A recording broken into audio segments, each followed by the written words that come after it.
Welcome to The First Turn. I'm your host, Hyena, and today, Llama and I are talking about This Week in Warhammer.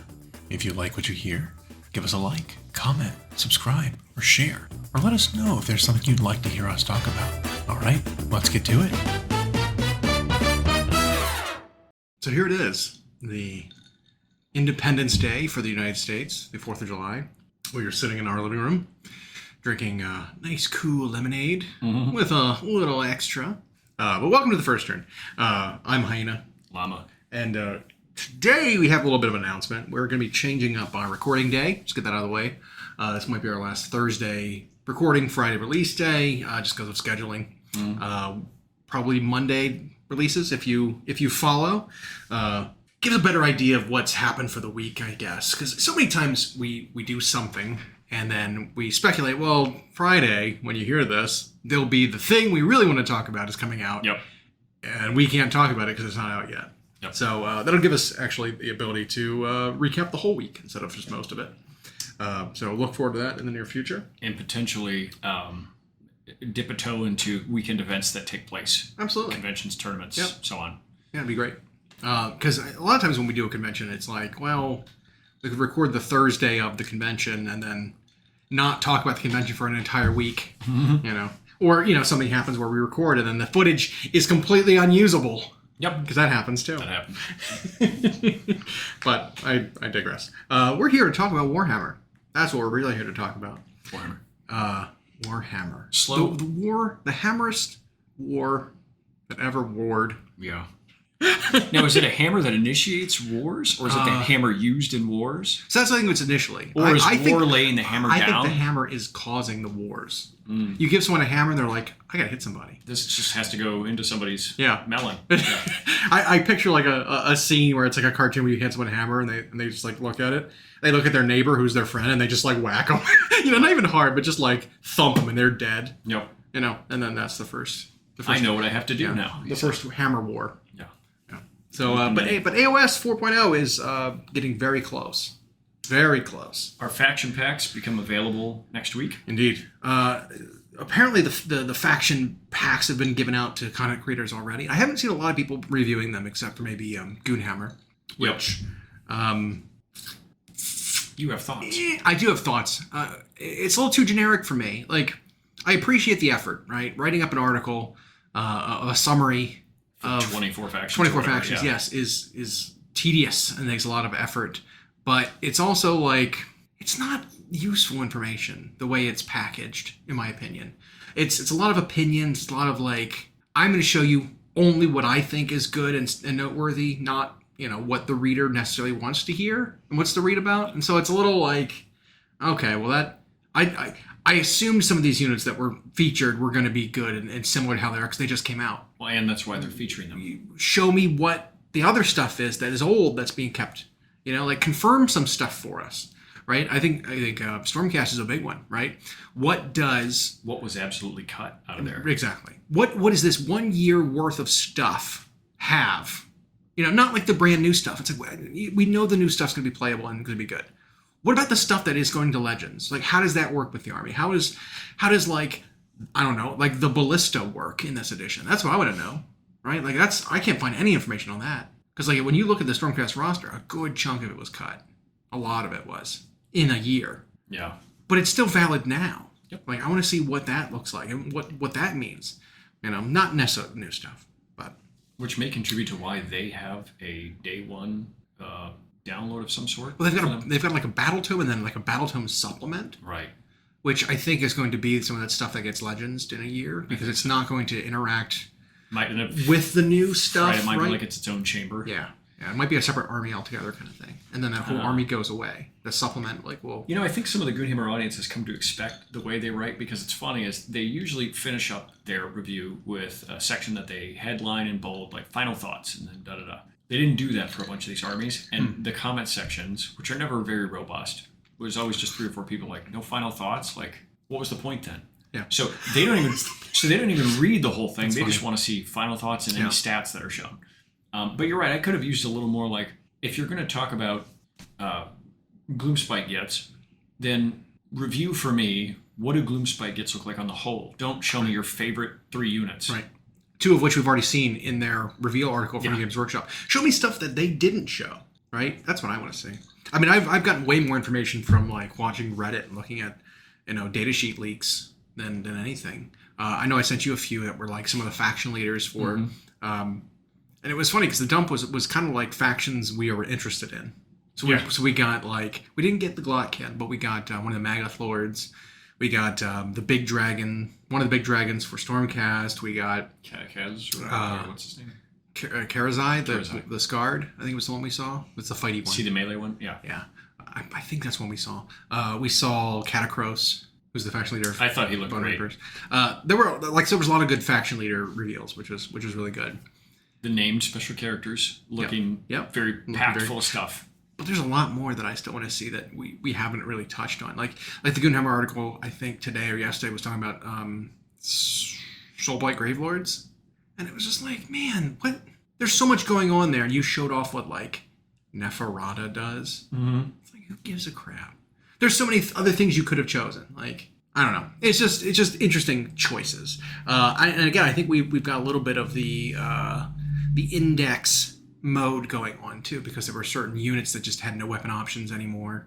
Right. Whereas they probably still should. Yep. Which I expect maybe they'll be broken up into separate data sheets. They should have Graveguard, right? Graveguard don't have any great weapon option anymore. Now the great weapon counts as a hand weapon and shield. But it's like, do we expect that to stay that way? Right. I don't. I don't either. So there's plenty of that going around in different armies where like they don't have any options. What was it? Saurus Warriors, who could have a spear or a hand weapon, just have one profile. That might be... So I don't think it's universally all weapon options will be brought back when books come out or when updates come. No. But I think some of them will. Yeah. Because it's just so different, right? Like a club versus a spear, okay, maybe not that different enough to have a different profile. But a guy literally wielding a sword or like a glaive with 2 hands, pretty big difference. Or someone with a shield, someone without. Right. Pretty big difference. Yeah. So I do expect a lot of armies to get that kind of a change, but we haven't seen much of it yet. But that's and it's not universal. Some things still have options. And this is the lull week, right? Yeah. Because the stuff starts dropping. They actually gave us a calendar. Yeah, and that was the other part of the big news was we actually have a release schedule for when we're actually going to get the rules. Starting on, I believe, Monday, which is the 8th. We're going to get. They're going to run through the different. Faction packs, basically. They're going to start with the Spearhead. Now, Spearhead works. And battle profiles. Yep. We're going to go Order, Chaos, Death, and then Destruction in that order for the rest of the week to get their faction packs. And then that wraps up next week, right before the release of Skaven Doom box. Yep. So, exciting. Skaven was another one as an example that they just didn't tell me anything I wanted to know about Skaven. It's like, okay, you're showing me stuff that I knew was going to be fine and basically be the same. What about the stuff that's drastically changing, right? Like, does Skaven still have Globadiers in their faction pack? Right. Some of the stuff that's going away, like, is there going to be a replacement for that?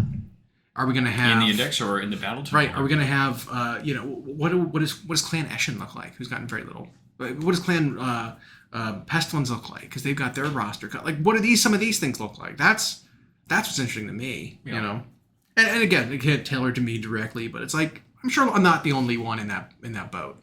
That's like, all right, you showed off the stuff that's obvious. What about the less obvious things? If you've got this much space to show off, give me something interesting that no one else is talking about. And even if the indexes are vanilla-ish, which they tend to be, they did no diving into those curiosities whatsoever. Mm-hmm. It was really just, here's a couple of units, and not even, I mean, maybe they couldn't show pictures of them, but just like a summary of what that unit did. Mm-hmm. And then, well, if you did this before, you can kind of still do that. This might feel better. This might feel worse. Next faction. Oh. Yeah. Told me nothing. Sweet. Yeah. Thanks for the review. I know. Yep. I would do it a little better. Just throw it out there. I don't know. Nope. I'd give more information. What I've liked seeing from those guys over there, though, is... there were some who were not Age of Sigmar players who, when the announcement of the new edition came, they didn't seem thrilled, but then they got like early access to stuff and they started playing, and then they knew things that they had stigmas about Age of Sigmar from like second ed. Right. and they're like, oh, I hope that's not. And then they play and they're like, that's totally not. And now they're really liking it. They're giving pretty glowing reviews of the game. Well, that makes me hopeful then, because our local whole. community is kind of in that boat too, where they've been traumatized, call it, from the very, very early iterations of the game, and have like kind of refused to try it beyond then. Yep. We have some folks who've tried it a couple times, but like there's folks I know haven't tried it since it first came out, where there weren't even points, where you did it based on the number of wounds. That's how you built your army. Yeah. Which is not balanced, by the way. No. And they're like, yeah, the game is just too silly for me. Really? Like that's from that many years ago? Right. Well, the stroking the beard and calling out for the lady. It's like it's not a thing anymore. It hasn't been for like the majority of the Right. games lifespan. And that can even be they don't realize how much time has passed, right? The blip that was COVID kind of erased their. You're right. It's interactions that I don't even want to say that were imbalanced. It's interactions that caught them off guard because it didn't flow the way they're used to in a game. And so, I mean, even some of our very practiced players, guys who play tournaments all the time, who get lots of reps in, tried their hand at Age of Sigmar and went in to do their A strategy, went against something they weren't prepared for, didn't understand, got kind of pantsed when it happened. Yeah. And so they assume that must mean the game is stupid. The game is flawed. And it's like, well, you went in. I mean, if you were playing War Machine, which is a very tight game, and you walked up too far, half an inch, and got in range of a Warcaster that had an ability that can all-in you and assassinated your Warcaster because you walked up half an inch too far. It's not like, well, this game's bullshit. It's like, nope, messed up your spacing. Yep. Like, that was on you. You walked up for a greedy, like, cast of an ability. It didn't succeed. You got caught out, pulled in, died, assassinated, whatever. Yeah. Like, part of it is just knowledge of the game. Well, and we watched one player who wanted it to be kind of as easy button as possible, and so he took a list. It might have been late second or early third, and he just took like a handful of really big models and ran them straight at like your absolute best defense anti-monster creatures. And so when it died, mentally the game was over for him. Yeah. Didn't consider the fact that maybe he just made a inexperienced choice because he didn't know the game. It was the whole game is dumb now.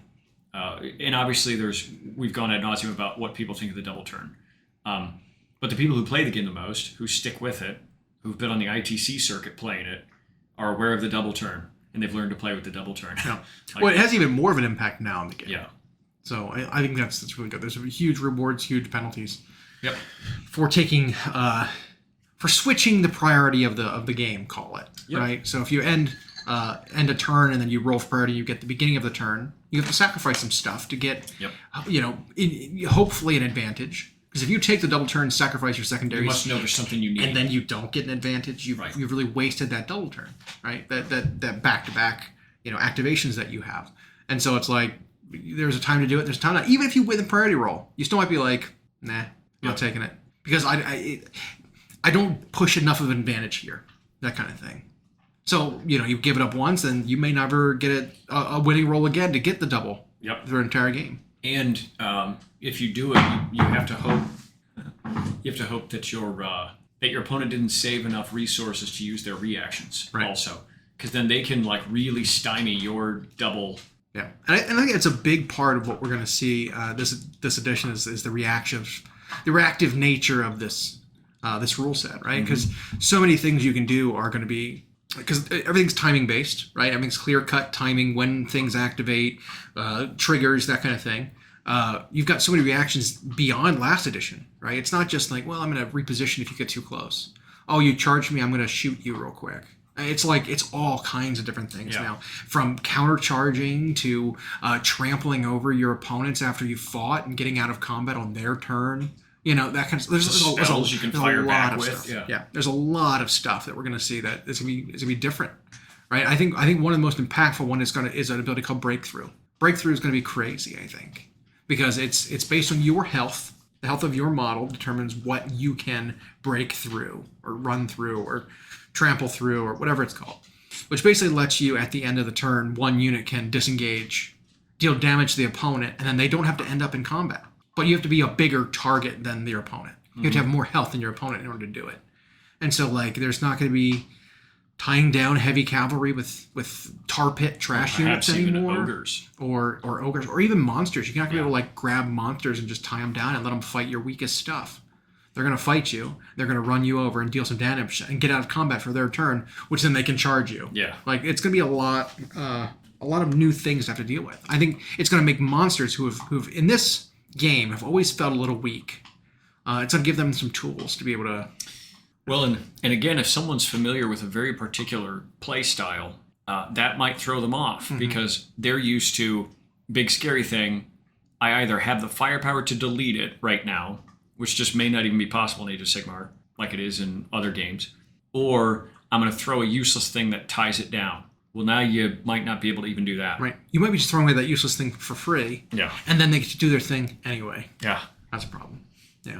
And possibly get like free movement out of the deal because of the breakthrough or whatever. Yeah. Whereas if you didn't charge them, they would have to stop at you when they charged you next time. So, like, I think screening is going to be a big thing. I think spacing is going to be huge. I think figuring out your, especially your screening distances, right? Because everything fights in 3. Yeah. A pile-in with a 3-inch reach might be able to threaten something in the back that you didn't want to be threatened, and then all of a sudden it's pulled into combat or killed, like a support character or something.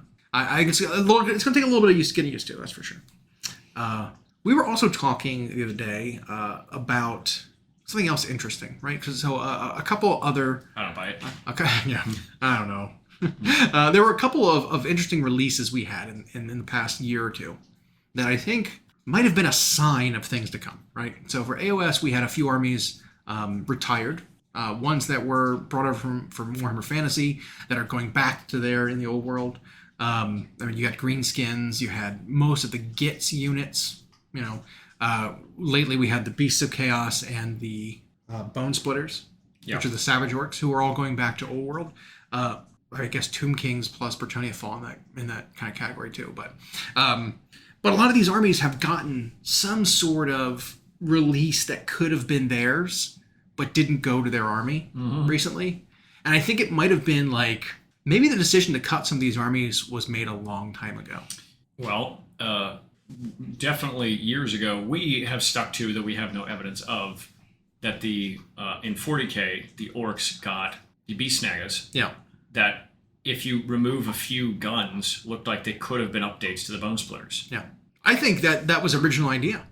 This is going to be an update to the Bonesplittaz, but instead they're like, well, it's a pretty good chance, or old world's coming. We're going to cut them in the future. Let's not give those new models to that. Then we'll have to keep them, and I don't think we're going to do that. Let's put them over in 40K, which they don't fit. They don't fit there. No, they look odd. I think also maybe some of the Iron Jaws Pig Riders might have been initially conceived for Bonesplittaz as well, because they rode pigs. They were orcs riding pigs, and then bigger pigs with bigger orcs. Like, I think that could have been maybe those two together, they were really planning to expand that army. Maybe. Especially because they are releasing the orc pack combined. They didn't. The Iron Jaws and Kobolds don't have their own battle packs when they release. They'll be packaged together, which I think is interesting. So I don't know. I kind of feel like some of those releases, Tomb Kings, spiritual successor of the Ossir Bone Reapers, I feel like could have absolutely been a Tomb Kings update that they turned into something different. We suspected that when there were like hieroglyphic looking runes in an undead story and like that Hammer Hall thing or something. Yeah, big time. And I was like, are they bringing Tomb King? It was Ossir Bone Reapers.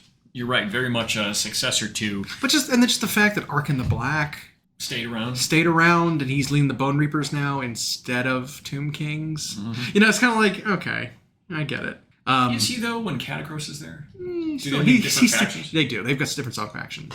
So he's got the Myriad, Null Myriad is what they're called, the anti-magic skeletons.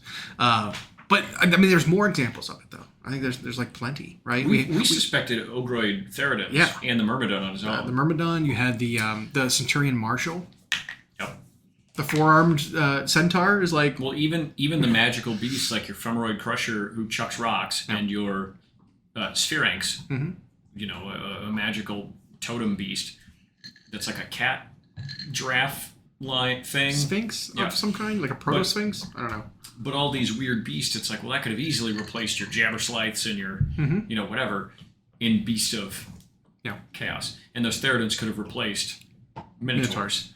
Because they're Minotaurs, with just like humanoid faces instead of bull faces. Yeah.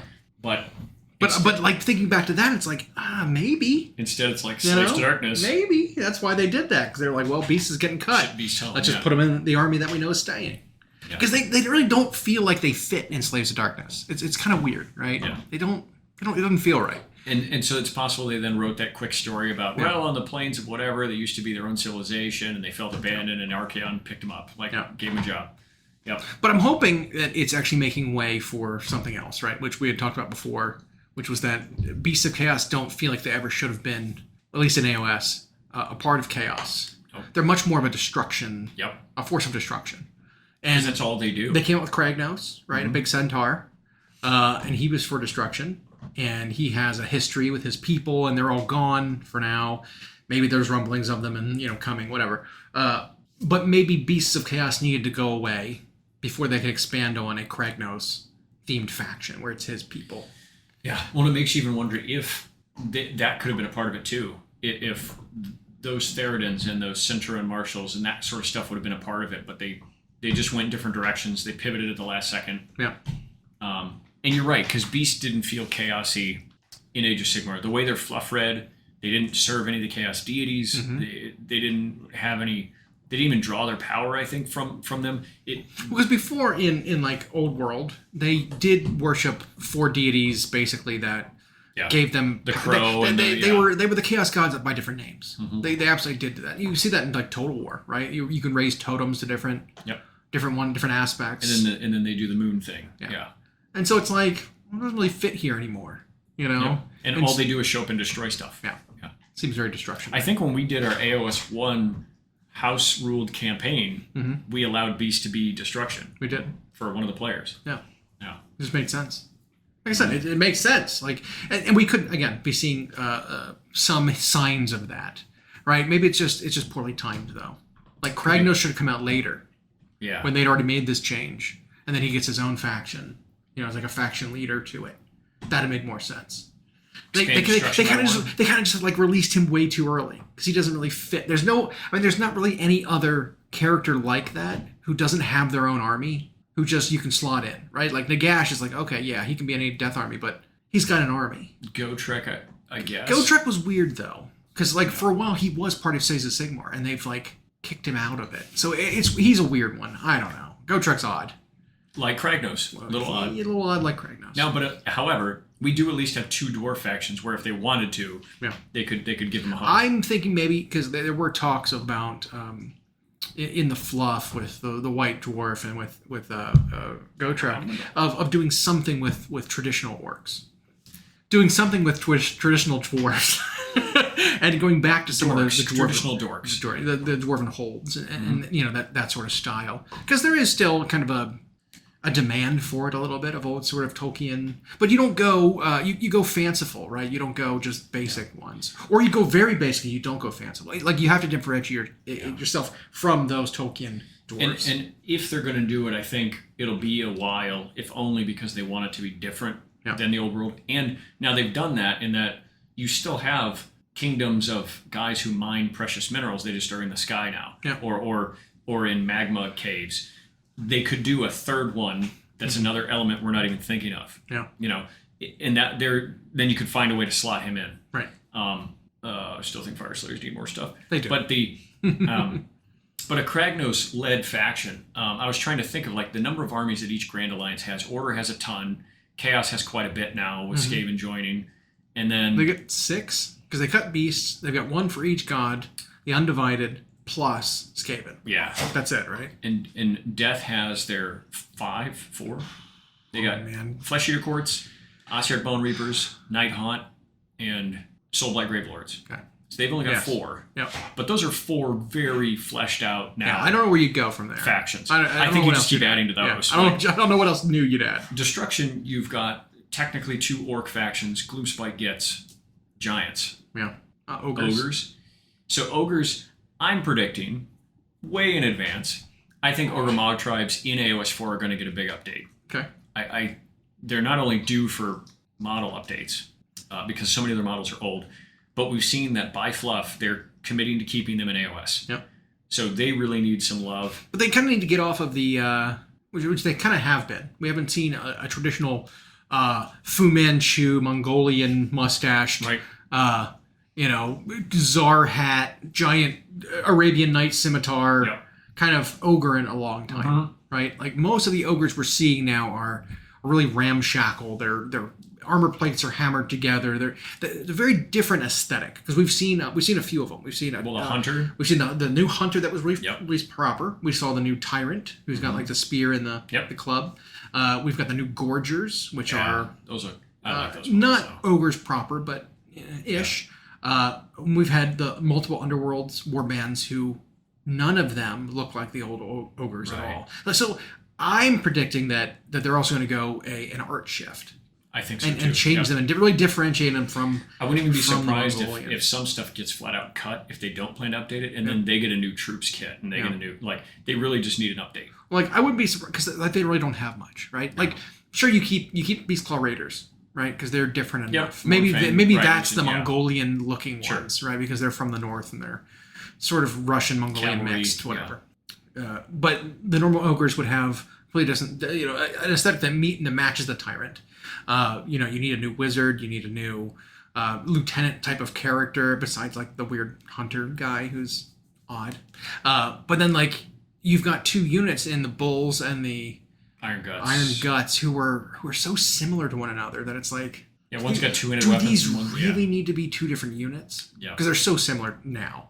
And then you've got the lead belchers, which ogres have two units basically that would need to be updated in order to overhaul the faction. Like that's it. And it's funny is these were the first models they ever had, really. So it would be there'd be some like sadness for people who've had them since the beginning and now they're going away, but they really need an update. They so need an update, and I hope they get love. I think the fact they committed to keep them was a sign that they'll get an update. But other than that, like you could do a Kragnos faction that's monsters, people. I mean, I think not all of them would have to be monsters. No, they'd be little versions of him. They'd be centaur people, satyrs, centaurs, exactly that kind of beast creature. That'd be cool.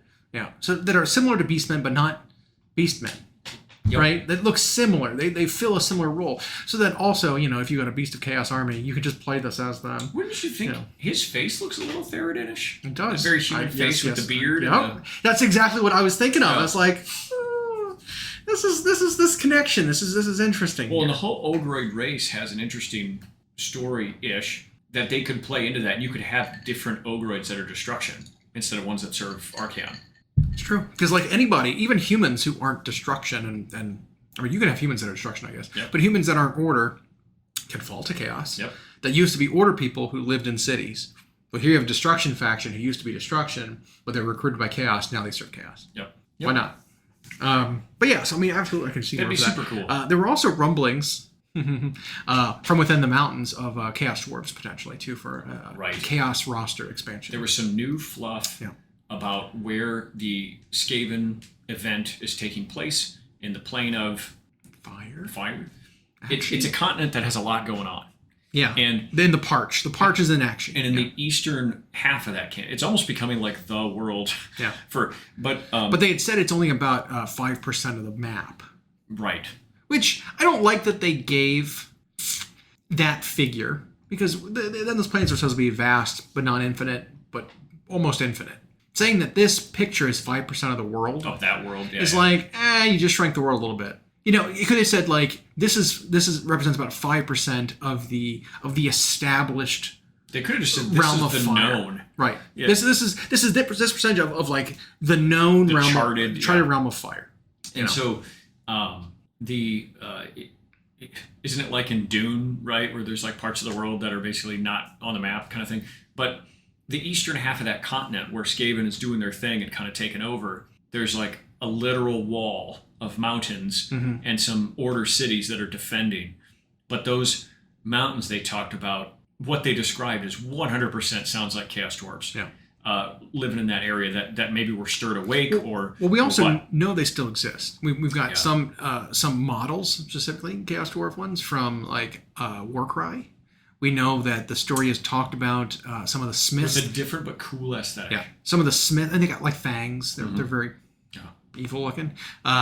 The smiths that arms the Varen Guard and some of Archaon's army is crewed by dwarven smiths of chaos, chaos dwarves.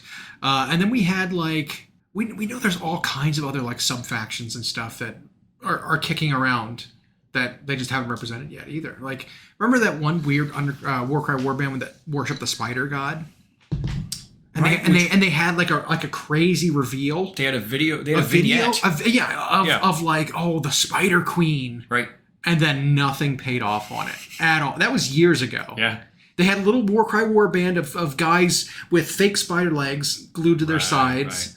Right. And it was like how the ones who worship Karanak wore the little flesh hound heads and stuff like that. It was that. It was like, who is this Spider Queen? Let's never talk about it again. Let's never talk about her again. Completely forgot. It's really funny. Because it's Diablo 3 or yeah. So, I mean, there might be some more stuff kicking around, but I 100% Chaos Dwarves are going to get some kind of army. What that says to me, the fluff nerd in me, is there's people working on this setting who love it and who just keep finding imagination corners to put stuff that they can bring up later. But the Chaos Dwarves seem like one of them. The fact that it featured in some like index fluff or some core rules fluff for this edition in the Skaventide event could mean... And we heard murmurings of that maybe a couple of years ago now, that they've got something possibly even in print already for them, which would be cool. I think maybe there's like four, maybe 5 armies that are in that boat, right? Where it's like, these are going to happen soon. Yeah. If not eventually. Because AOS 3, we talked about, felt like a low release edition. Yeah. Where even though there were a couple armies that got some major updates, you had like 18 that didn't. That got like a book and a model. Yeah. And so maybe they were saving a lot. Yeah. Because I expect we're going to get another elf faction, right? Malarian's Dark Elves. Yep. Like that's going to happen. And that's kind of what was kind of lead me to believe that maybe even dwarves were going to have their own thing, classic dwarves. Mostly because Cities of Sigmar is getting dwindled. Yeah. Right. It was like the dumping ground. They did show that the dwarf hammers are still in the city's for index. now. For now. Yeah. But so were a lot of the stuff that got legends and cut. Right, last time. So we'll see. The hammer kit still looks pretty good. It does. I mean, same with the Thunder, not Thunder. Iron Drakes. Yep. Yep. Those were later plastic kits in Fantasy. Yeah. Iron Drakes, Iron Breakers, Hammerers are all the kits that are being kept. Plus, they're like Warden King and Runesmith. Yeah.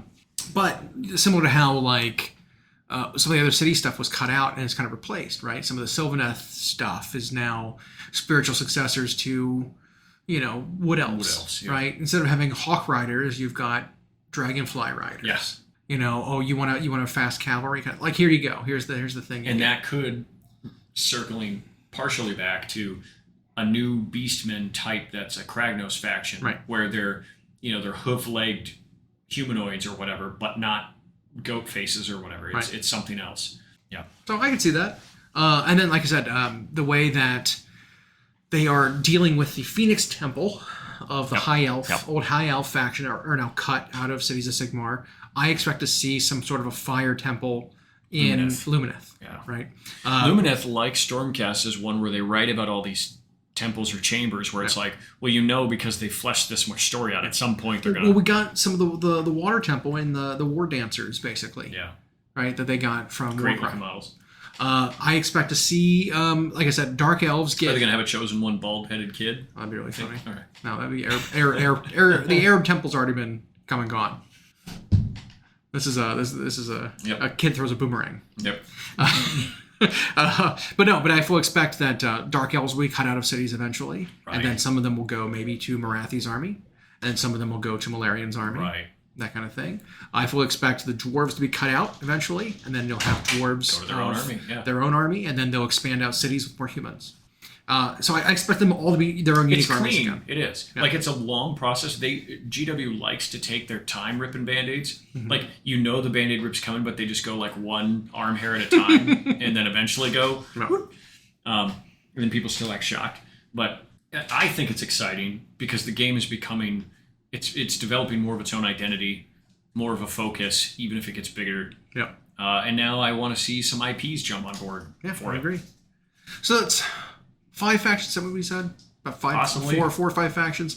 Nothing new for death that we can conceive of, because most of the death stuff has already Most been of the concepts that we right. have. Like, I mean, I draw a lot from, like, you think about like D&D, right? Because there's so many different monsters that are undead creatures in D&D that's like, okay, well, they're pretty much all represented here.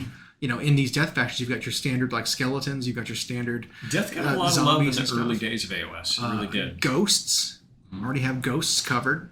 Zombies. You've got your ghouls. Skeletons. It's like, what else is there for undead creatures beyond those? They just I have to don't be know. fanciful in terms of whenever those armies come back around, you do new constructs for Ossiarchs. Like, Yeah. I could see them getting a second battle line choice for crying out loud. Yeah. Well, we know that they have that Underworld Warband that never released, that had like the centaur guy. Mm-hmm. Remember him? Mm-hmm. And like the weird like mutated Ossiarch beasts. Maybe expand on that. Maybe, you know what? I know Warcry might be, I mean, Underworlds might be a little popular, but like, just release some of this stuff that you're doing concept with. Like, scrap it there. Make him a new character and give him a unit for the game proper. You know? Like, make him a named character. Here's a unit of beasts of whatever for Ossiarchs. Let's just, you know, let's expand them a little bit. I don't know. I do like the whole board game concept and unleashing new things, but they end up running into these problems where, like with this new edition, all the Underworld stuff is cut. That stinks a little bit. Yeah. You know, while those units were not designed for that game, they were still compatible and they were still flavorful. And they're not old. And they weren't old. And they weren't even, some of them weren't even that good, but it added flavor, you know? And it's like, well, you took all that away, and like some of it you're stopping producing because they've been rotated out of the season for the other game, so you're cutting it for this game. It's a little weird to me. It's like, if you would have released them for the game proper too, rebox them and whatever. We thought that when there were Underworld's warbands that came out, and maybe not the whole warband looked good, a lot of it was like generic guys, but there'd be like one guy in the unit that was so unique, but still fit the faction. It's like, man, if they did a unit of those things, or did a character with that, and then a unit that was similar. There's a lot of that. Yeah. Almost every warband has like, oh, that guy looks cool. Do a unit of that. Now, with Blades of Khorne, they kind of did. They gave them a new priest figure. Yeah. Because their latest Underworld Warband is radically different from the Blades of Khorne, who all are just blood warriors. That was so different looking. They're like cult shamany unit, and then a brute ogre that's a mutated, like, it was like, that would be neat to see all that in. I don't know if that one's getting cut too from their faction or what. Yep. But yep. I think it might still be available in Underworlds because it is in new, Underworlds, right. But it's not like none of the Underworld warbands are going to have valid AOS, rules. yeah. Maybe in Legends, so you can play them for flavor. And a handful of Warcry ones are still in. So, well, we'll see how that plays out. I think it is cutting the some of the rosters by too much, because some of those maybe not core to the armies, I didn't. So there's a double-edged nerf bat. The inverse of a sword. It's like, I never liked that their way of filling out a faction was to just, you can play the Underworld's warbands. It's like, just do something for the faction. Yeah. But now that was the way you tried to fill them out, and now you're just cutting them. Well, you better have something on the way, right? Because the faction's going to need something. Better have something on the way for every faction. Yeah. You know. We'll see. Like you said, hopefully this is the year for AOS to get major releases. Maybe this is the year they get focused on. Because if you look at 40K, hell, even Horus Heresy, they've released about all they need to for a while. Horus Heresy got it's so much stuff. An enormous amount of what plastic else do they need kits. to release? Just put Horus Heresy on pause for a while. Because they did so many marine kits in plastic. Yeah. That it was done so before. many weeks in a row that it was like, here's 12 new kits. Here's 4 tanks that are large. Yeah. And then they did Solar Auxilia. So all Imperial Guard 30K era plastic. Yeah. Here's AdMech now. Plastic. Yeah. Like, wow. And then here's Legions Imperialis alongside it. We're reboxing everything in these 3 games and releasing them all together as one contiguous game. It's like, jeez. Plus tons of new kits. Yeah. So those got a lot of effort. Hell, even 40K. Like, every faction is pretty much updated now, right? There's like a handful of Aspect Warriors or whatever that are still old. But like, Battle Tomes? Oh. Everything is kind of like in a good spot. And there's a lot of Battle Tomes to go. But like, most of the armies have got Battle Tomes in last edition, got a lot of the updates they needed. Yeah. And so and it's the like, ones that were falling behind, like AdMech and Genestealer Cult, just got lifts. Yeah. So I know the Genestealer Cult players don't think so, but you're fine. But it's like, but I feel like this next edition is going to be AOS focused, and then 40K when they get stuff, it's going to be hero in a book. How AOS got it last edition, I think maybe 40K is going to get a little bit of this edition. I think at least the remainder of this year. Now, we're going to have a weird delay probably before the battle tomes start dropping, but I do think you're going to have like a 6-month stretch of like AOS getting a lot of stuff. Well, I tell you what, I've never seen a marketing strategy where they've pushed a game, and not to where we're sick of it and just when is it going to be here already, but like they've pushed it so well where every week they gave people another thing to be excited about. All the way to when people were allowed to release content and to when videos came out where they showed off bringing all these players to a place to play, both Spearhead and AOS proper. So, and to reiterate, Spearhead itself is the coolest skirmish entry-level part of one of their major games they've ever done. They never tried that hard to make a standalone game like that work like they have with this. And it's got, that has a lot of people around us excited. We're like, oh, so I don't have to buy 2,000 points right now. I can just get this box. I don't have to decide weapon options. I don't have to like learn make the core choices. rules. It's like, because the core rules for both games are the same. Right. And it's like, yep. And you can play this on a 2x2 or whatever that table size is. It's at 22x30. Yeah. Just like a placemat. A big placemat, but a placemat. Yeah. And places like Frontline Gaming will make mats for that. Yeah. And so it's like that is so convenient. And then once people dip their toes in, if the core rules are good, they're like, well, I got all this painted. I got my whole Spearhead painted. Do more now. I either want another Spearhead or I want to add to this army and play a 2,000 point game. I don't like Skaven anymore.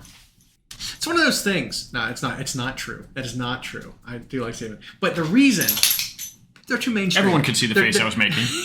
They're too mainstream. Everybody loves them now. Everyone loves them now. And it pisses me off. Yeah. Because it's one of those things now. If I go somewhere and I've got Skaven, they're like, oh, another Skaven player, huh? It's like, I've been on this train forever. OG. I've forever been on this train. You know what's funny? You know what I'm going to do? Just to smack people in the face, I'm going to play the old original metal models. I'm going to get them all together and painted now. You know what's funny is I've seen dozens of people on the internet who, Games Workshop if you're listening, who get early access to these products, and yet they don't even play Warhammer games, but they get this stuff early. But a number of them were like, I've never played Age of Sigmar. I just got these models for the Skaven type box set. I'm going to start playing Age of Sigmar. Every single one of those people has decided they're going to play Skaven. I know. Isn't that funny? Isn't that hilarious? And so what we've seen is just Instagram post after Instagram post, YouTube video after YouTube video, and now Warcom articles showing up Skaven. But Skaven are getting too big for their britches. They're now getting so loved. Skaven have always been the boogeyman who didn't really exist. They weren't successful at anything. Their models were all 30 years old. Exactly. All of this. And they still made it regardless. But now it's like, all right, your budget's too big now. You're spending too much. You're AAA. Your army's AAA now. You're spending too much money on it. You're gonna overdo it. People are gonna get sick of it, and then like start bailing. People like me are like, I remember when they were good back before they had any support. It's your Rick and Morty. It's your Rick and Morty for sure. Good. It's that kind of thing, right? Where it's like this was good when no one knew about it. Yep. And it got a tiny bit of support. Now that it's getting all the support and the budget is huge and everyone loves it, it's like I don't like it anymore.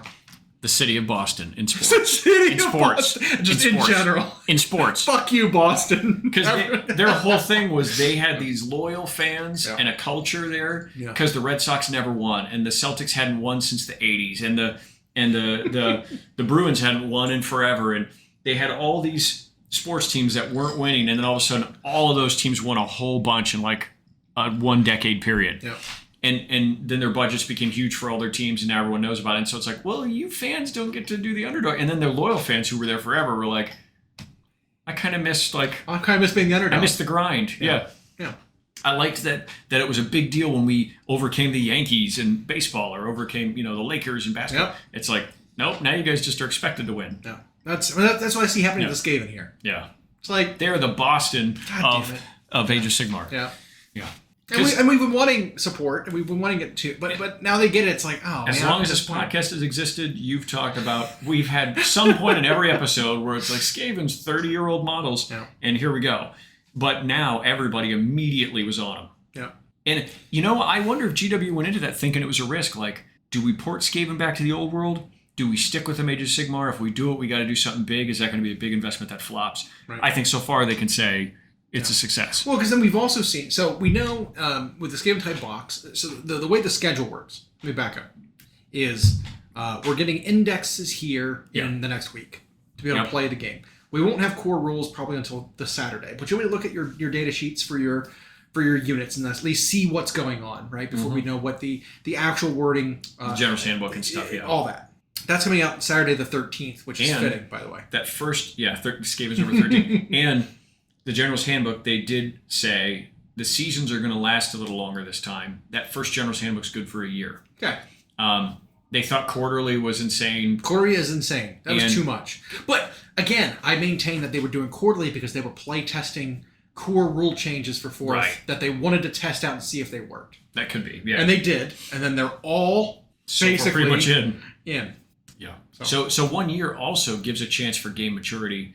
I know people nowadays get bored easily and they want to move on to the next thing. But I think the battle tomes will be enough for that. And a General's Handbook once a year I think is fine.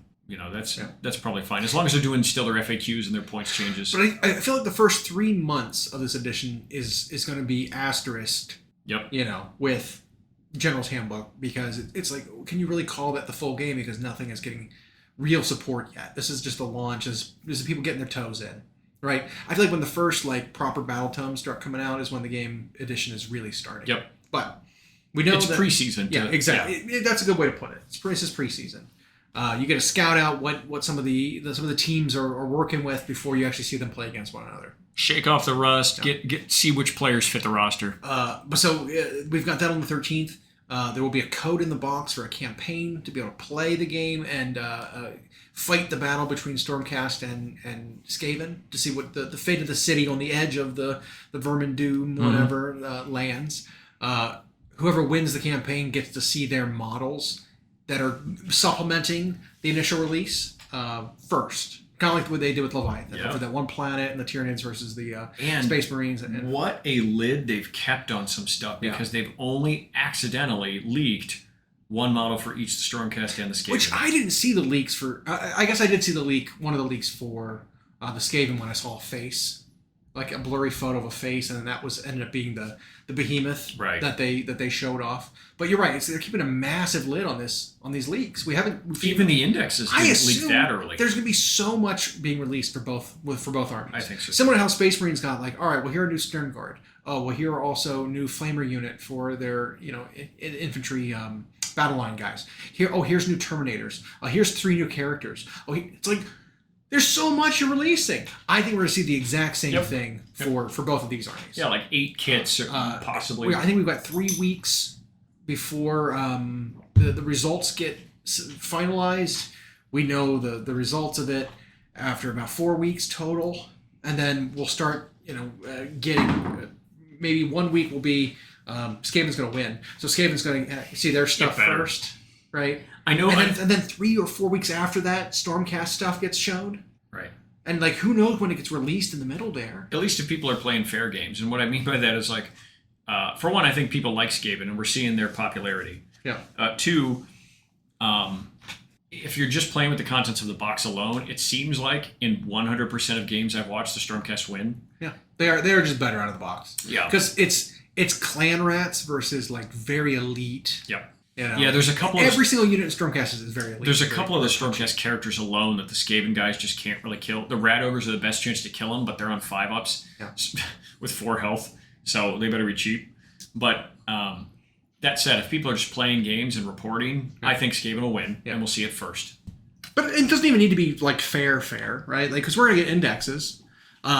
During Leviathan, they put a disclaimer that even if you don't play one of these factions, you could be fighting on behalf of them. Yep. Report for whoever you're playing. And we thought our initial, because we had known GW campaigns, major campaigns from years ago. They hadn't done them in a while like that. And it was always, no matter what, they made the Order or Imperium side win. They hold out. They successfully defend for long enough that it was... Reinforcements show up at the last second. Exactly. It's on the 3rd day, look to the sun. Right. It's that kind of thing. And then we were surprised when it was nope, Leviathan won. Leviathan, that planet's gone. Yeah. Dang.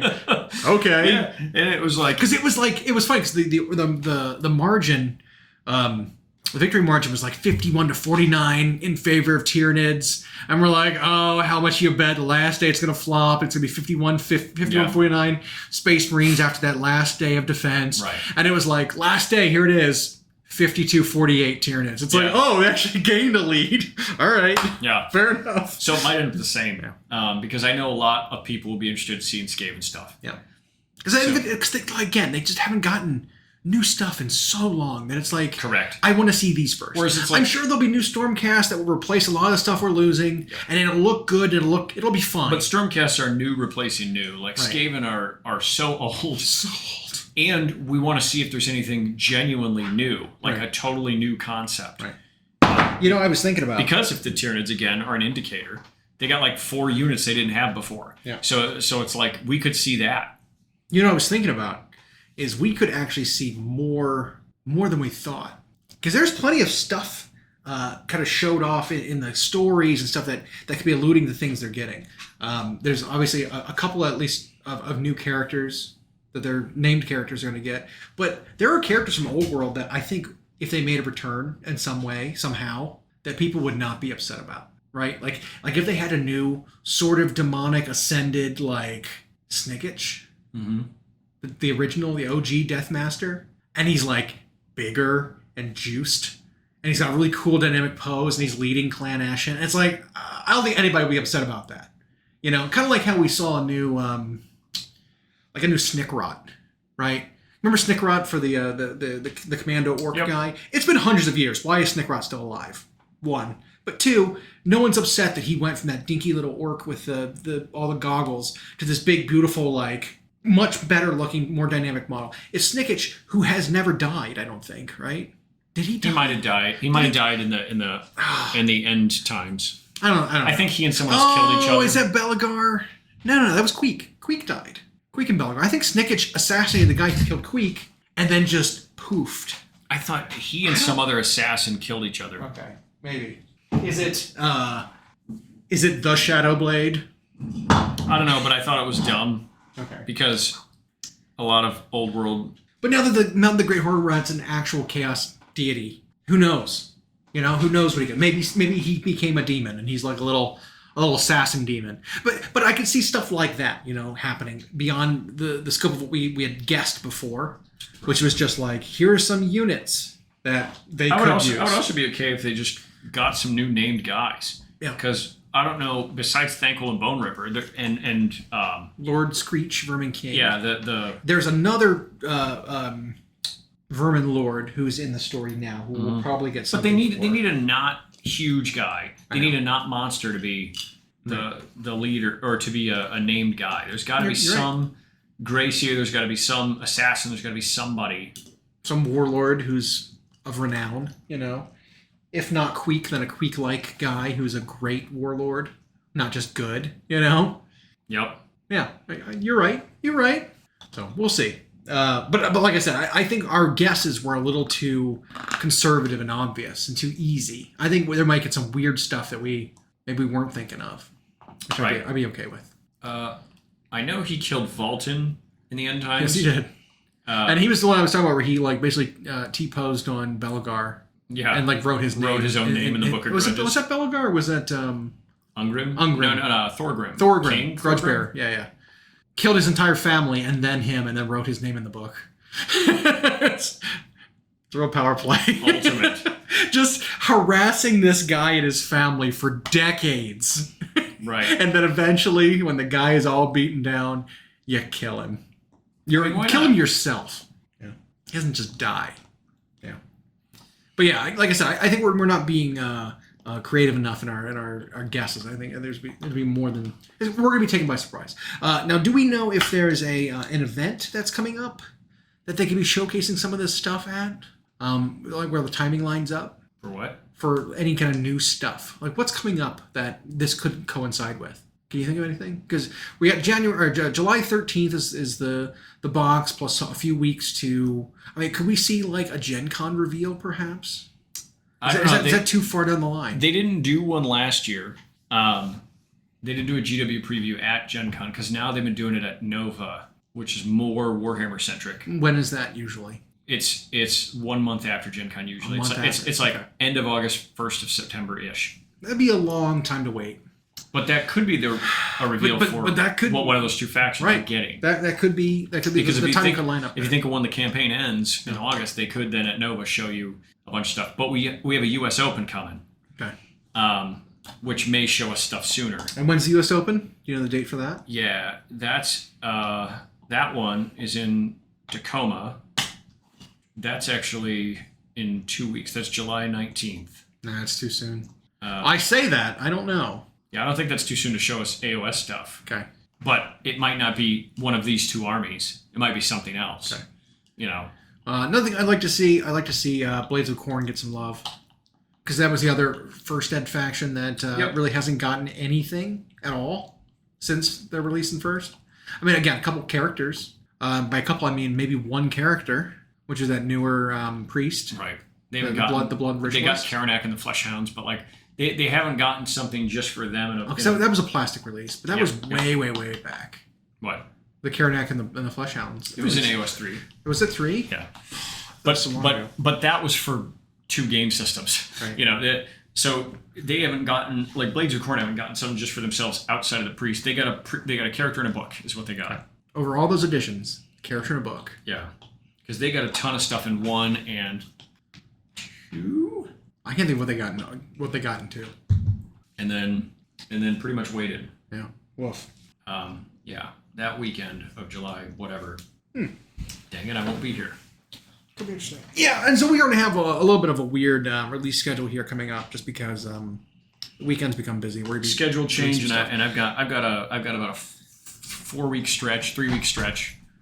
There's a whole bunch of time I'll be elsewhere, and so it might just be me flying solo those weekends. So enjoy getting used to my voice. Yep.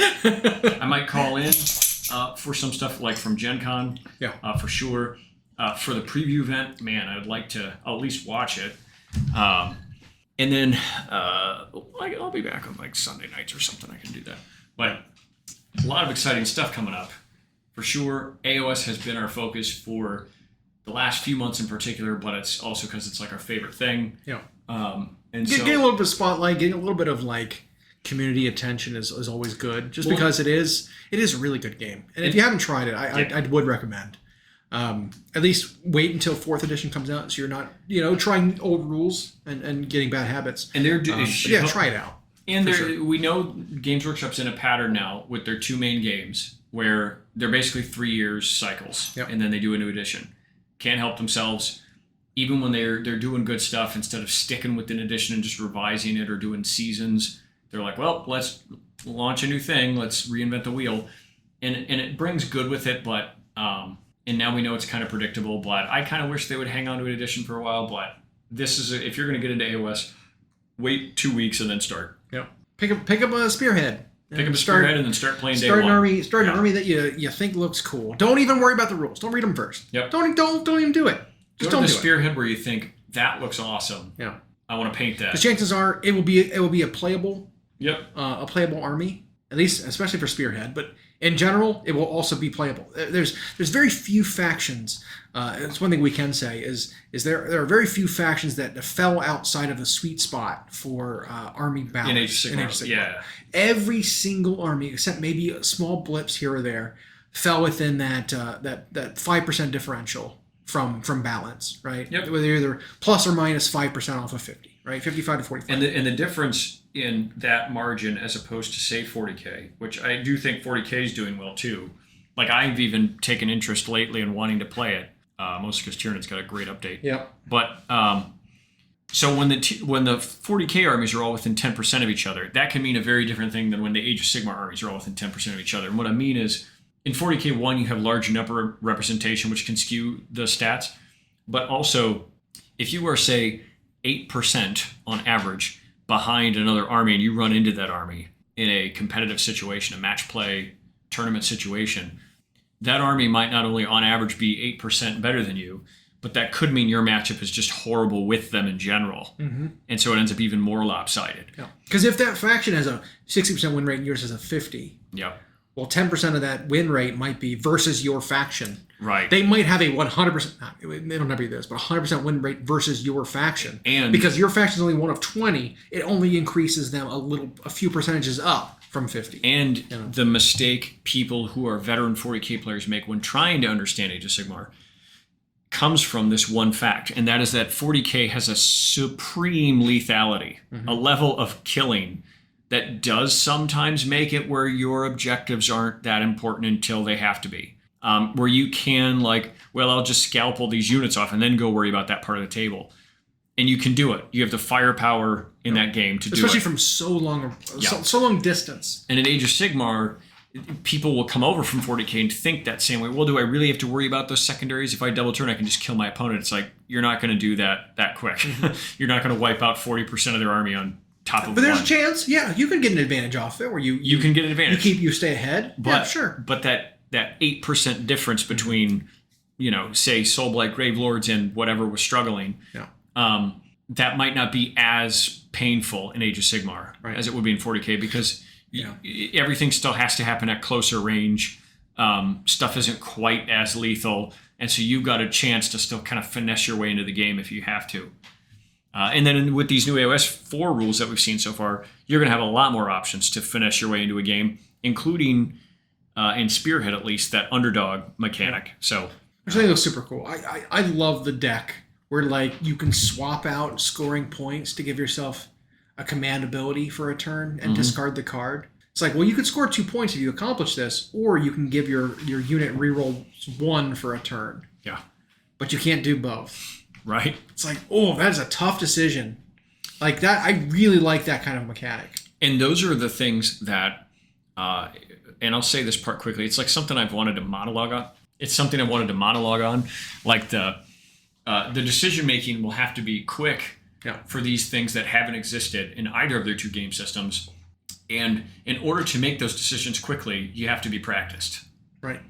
You can talk about things like natural ability and skill, but the word natural there I think is inappropriately applied. It's one thing for someone to have a proclivity or an inclination towards something, and therefore they get their foot in easier. For sure.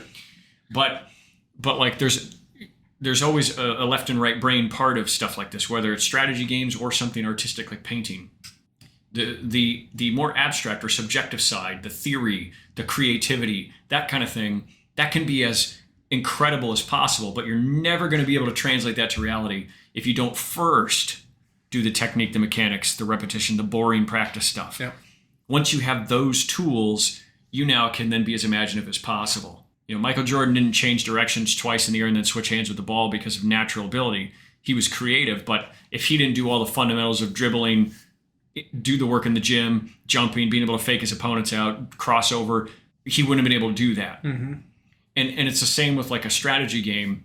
You can have this creative idea of like, I'm going to use this stratagem in the coolest way. We have friends even who can theory hammer to the moon, but because they never practice the fundamental things, they don't get that moment in the game to use that creativity. Right. The mechanics come first. That's your toolbox to make the imaginative possible. We've also got like just non-clinical testing environments too, which is another thing that I think a lot of our close friends kind of struggle with is they each will try to come up with a creative idea, and then test those creative ideas out against the opponent's creative idea.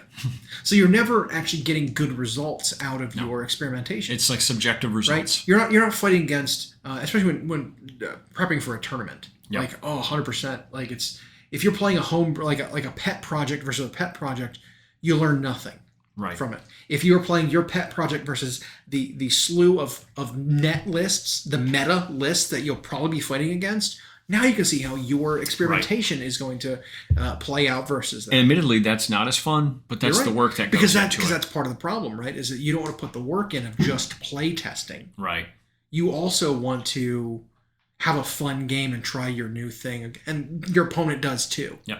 But it's like someone's got to not have fun here in order to just play and be your punching bag. Basically, play this boring list correctly, so you can see what you need to do against it in order to win when it comes to those sort of situations. And we fail a lot of the times in that preparation, I think. Yeah, and I've got similar thoughts, but it's a kind of a long-winded spiel, 3-course meal, as it pertains to painting and how that applies. But we can talk about that after the break. The fuck does that mean? Thanks for joining. We hope you enjoyed. Follow us for more of our weekly episodes on YouTube podcasts, Spotify, and Podbean. You can follow myself and Llama on Instagram. We are at Llama Paints Minis and Hyena Paints Minis. Music provided by Kevin MacLeod at incompetech.com. And as always, we'll catch you next time.